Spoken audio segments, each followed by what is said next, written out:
In this video, we're going to cover how to get the toTabs system up and running with your Google Sheets tracking.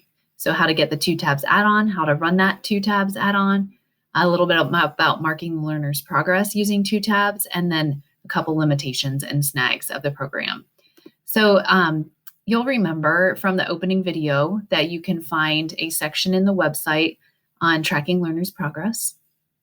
And quick reminder as well that the toTabs option does not work when you put all foundation levels into one spreadsheet. It works only as you separate out the foundations into individual spreadsheets. Let's just go straight to one of those spreadsheets, assuming that you have loaded a copy of one of the foundation levels.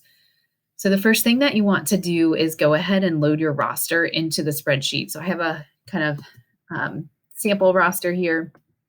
Of course, not with real student names. And I'm going to copy and paste that roster in. It's important that each student has a distinct name. Even if you have two roses, for example, on two separate lines, the system that we're about to run will treat those like they are only one person. So if you have students who have the same name, use the last name or use their completely matching names with a number system.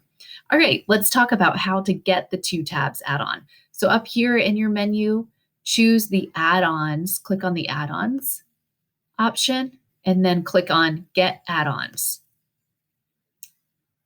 Click in the search bar and type up toTabs. Enter, and you will see this icon pop up for the toTabs by Alice Keeler. That is the program we're trying to get. Click the blue Install button. I'm giving permission to the program to work with my Google account, this Google account. I am allowing those two programs to work together, and I am finished.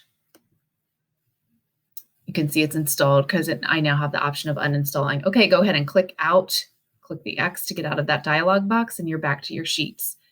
Now, when you go back to the add-ons, click on add-ons, you will see the toTabs option there. Just hover on it, and it will pop out this Show Sidebar. Click on Show Sidebar. What we want this Google Sheet to do is make an individual tab for each student name. So this is correct as an option. Select a column, student name. That's how we want these tabs divided and created. So I'm going to click the Submit button. Once that's chosen, the screen's going to glitch a little bit while this is getting set up, but it is now taking all of those student names in my whole class tab and giving in a separate tab for each student listed there. Okay, and it's finished. So I'm going to X out of this dialog box so we can see better. You might be tempted to think that you lost your original tabs. Just use your navigation arrows down here. The original whole class tab is still there. I just had to scroll back to it now that we have so many things. I click on it. There are all my students.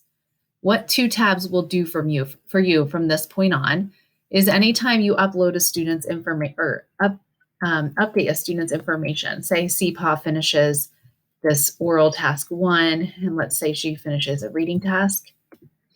Anytime you're updating from this main whole class spreadsheet, it also is auto-updating to CPA's individual spreadsheet. So that is the power of toTabs.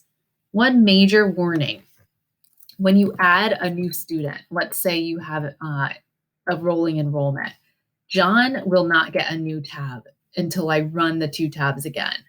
So I'm going to go back to add-ons, click add-ons, click toTabs, show sidebar. And then the student name is still selected. I'm going to click submit. And John is going to be added to this mix here. The other students do not get, the computer is smart enough to not make a separate category or double up their categories, but John is now here. So there it is, essentially setting up and running your toTabs system. One final warning is that some school administration IT departments do not allow this add-on to run. So you have two options. You can either ask the IT department to approve the add-on for you, or you can just create a separate Gmail or Gmail to use specifically in coordination with your literacy tools. All right, happy teaching.